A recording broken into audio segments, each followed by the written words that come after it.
स्वागत करुच्ची आपण मानकु आज राशिफल को। आज हूँ जानुआरी 18 तारिख रविवार। जानिबा आज राशिफल केउ राशि भाग्य कौन रही से संबंध में आपण कहि। प्रथम राशि रही मेष राशि।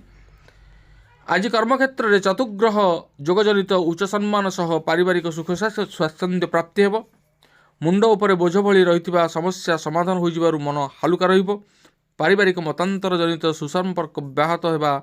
यात्रा वाणिज्य व्यवसाय परिवहन पर दिनटी मध्यम प्रकार रहिब। परवर्ती राशि रही वृष राशि।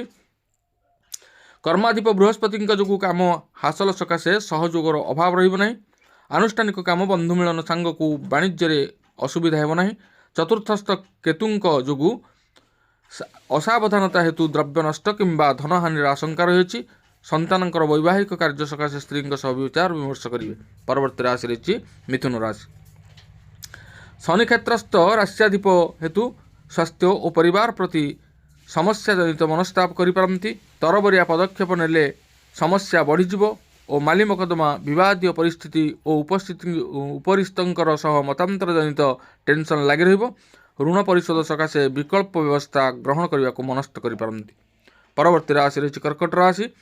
राष्ट्राधिपति शनिंकर दृष्टि रे पृष्ठभावस्थ जो मंगलिक कार्य सकाशे लोन करिपारंती। उच्चस्थ कर्माधिपंक जो प्रत्येक कार्य संपन्न करें। आत्मीय माने शत्रुता कले मध्य कौनसी असुविधा हेब ना। दूरयात्रा बंधु मिलन आनुष्ठानिक काम और मनोरंजन कार्यक्रम को प्रशंसित हे।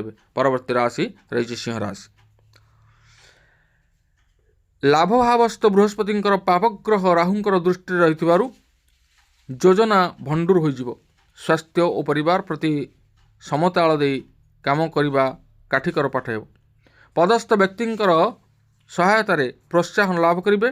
बंधुंकर परामर्श से बहुमुखी व्यवसाय आरंभ करने सकाशे आलोचना करिपारंती। परवर्ती राशि रही कन्या राशि। तेज एकादशाधिप चतुर्थ केन्द्रस्थ जो जहाँ पाइबा इच्छा करवा ताहा अचिरे पूरण हेब। कर्मक्षेत्र में मन मुताबक काम न हेबारु उपरिस्थ अधिकारी क्षुब्ध हेबे। परिवार में संदेह और भूल बुझामणा हेतु समस्या बढ़ी पारे। बंधुंकर निकटरू अथवा सरकारी क्षेत्रु लाभर आशा नहीं कल्पना प्रवण हो पारंती। परवर्ती राशि रही तुला राशि।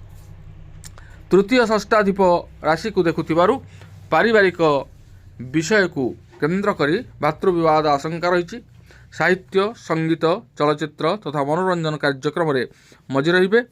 आत्मीय मानकर प्रेरणा गृह जानवाहन आदि लाभर सुजोग रही। परोक्ष शत्रुतार कर्मक्षेत्र में बद घेर पड़ पारंती। परवर्ती राशि रही बिछा राशि। मुख्य भाव में भाग्याधिप चंद्र अवस्थान करपणकर कार्यसिद्धि अवश्यम भावे।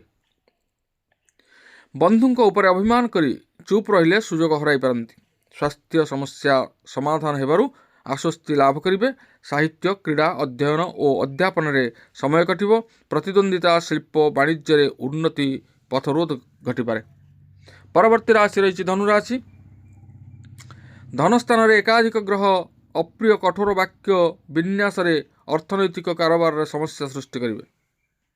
गुरुंकर शुभदृष्टि प्रभाव में नूतन गृह जानवाहन आदि क्रय करने सकाशे योजना करिपारंती। शिल्प वाणिज्य लाभांश बढ़ीपे मात्र पूर्णतः संतुष्ट हो पारे ना। परवर्ती राशि रही मकर राशि। आपणकर राशि रे राजयोग सृष्टि होइतिबारु कर्मक्षेत्र में उच्च पदवी सह सामाजिक सम्मान पाइबे। किंतु स्वास्थ्य समस्या कर्मजंजाल और बहुमुखी चिंताधारा जनित अस्थिरता अनुभव करिपारंती।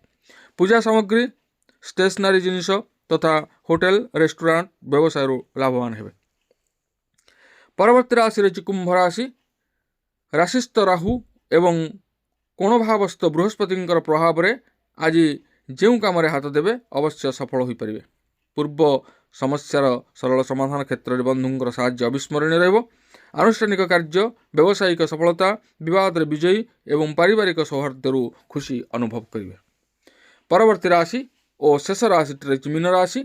आज अनुकूल ग्रह प्रभाव एकाधार में कार्यसिद्धि वैषयिक अभिवृद्धि सह सामाजिक सम्मान प्रदान करिब। पारिवारिक सुख स्वाच्छंद्य अभिभूत हो पारंती। दूरयात्रा वाणिज्य विवादीय क्षेत्र दूरे रहिबा भल। निज परिसर व्यक्ति विशेष परोक्ष शत्रुता करिपारंती। तेबे दर्शक बंधु ଆଜି ଆମେ ଜାଣିଲେ ସମସ୍ତ ରାଶିଫଳ ସମସ୍ତ ଭାଗ୍ୟ ବିଷୟରେ, କେଉଁ ରାଶିର ଭାଗ୍ୟ କିଭଳି ଭାବରେ ରହିଛି, କେଉଁ ରାଶିର ଭାଗ୍ୟରେ ଉନ୍ନତି ଘଟିବାକୁ ଯାଉଛି। ତେବେ ଆସନ୍ତାକାଲି ଦେଖା ହେବା ପୁଣି ପରବର୍ତ୍ତୀ ଭିଡ଼ିଓରେ ସମସ୍ତ ରାଶିଫଳ ନେଇ। ଆଜି ପାଇଁ ରହୁଛି, ଧନ୍ୟବାଦ।